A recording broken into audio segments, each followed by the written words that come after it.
The public and the private domain. The public and private domain in architecture refers to the distinction between spaces that are open and accessible to everyone and spaces that are exclusive and restricted to a certain individuals or groups. Private spaces such as residences, bedrooms, and individual workspaces embody the intimate spheres of personal life, requiring privacy, comfort, and individual expression. Architects must navigate the complexities of creating spaces that seamlessly integrate these two domains, considering accessibility, aesthetics, functionality, and meaning. However, sometimes, the boundaries between public and private spaces are blurred, giving rise to mixed-use developments, adaptive reuse, and hybrid typologies. Mixed-use developments are projects that combine residential, commercial, and recreational functions, creating spaces that are both public and private. For example, a building that has shops, offices, and apartments in different floors or sections. These projects aim to foster a sense of community while maintaining individual privacy. Adaptive reuse. Adaptive reuse is the practice of transforming existing structures, often private or abandoned, into new public uses. For example, converting an old factory into a trendy loft or a warehouse into a communal space. This approach not only revitalizes forgotten buildings but also promotes sustainability and resourcefulness. Hybrid typologies. Hybrid typologies are architectural forms that combine elements of public and private spaces, creating new possibilities for interaction and expression.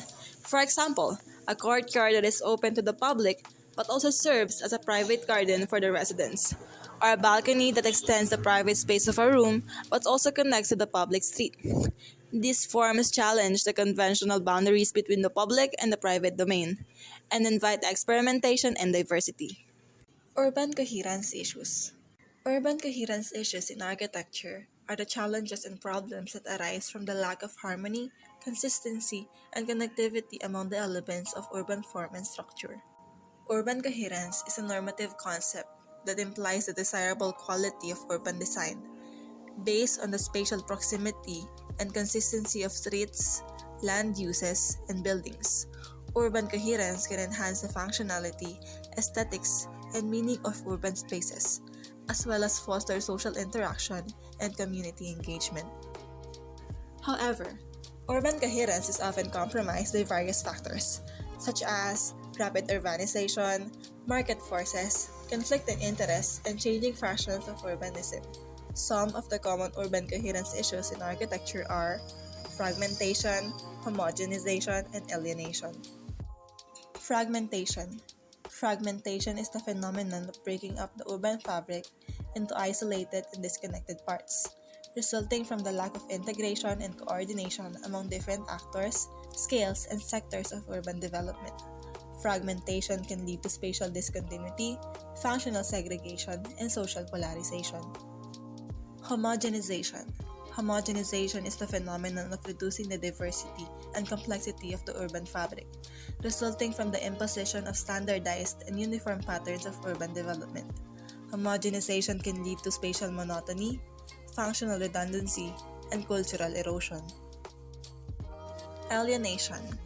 Alienation is the phenomenon of losing the sense of belonging and identity of the urban fabric, resulting from the detachment and disconnection of urban development from the local context and culture.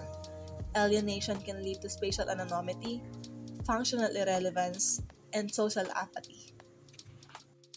To address these issues, urban designers and planners need to adopt a morphological approach that considers the coherence of urban form and structure as a key criterion for evaluating and guiding urban development.